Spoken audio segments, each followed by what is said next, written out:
একজন মুসলিম হিসেবে এই প্রশ্নগুলোর উত্তর আপনার জানা উচিত। দেখুন, আপনি কয়টির সঠিক উত্তর দিতে পারেন? প্রশ্ন 1, কোন নবীকে আগুনে নিক্ষেপ করা হয়েছিল? এ মুসা আলাইহিসসালাম, বি ইব্রাহিম আলাইহিসসালাম, সি নূহ আলাইহিসসালাম।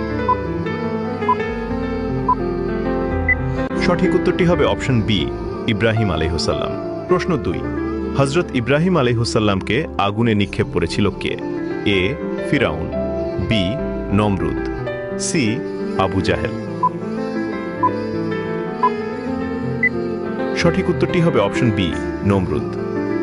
প্রশ্ন 3, কোন যুদ্ধে রাসূল সাল্লাল্লাহু আলাইহি ওয়াসাল্লামের দাঁত মোবারক শহীদ হয়েছিল? এ বদরের যুদ্ধ, বি উহুদের যুদ্ধ, সি খন্দকের যুদ্ধ। উত্তরটি জানার আগে ভিডিওটি শেয়ার করুন। একটি ভালো কথা শেয়ার করাও সাদাকা। এই জ্ঞানটি শেয়ার করে আপনিও সাদাকায় জারিয়াহার অংশীদার হন।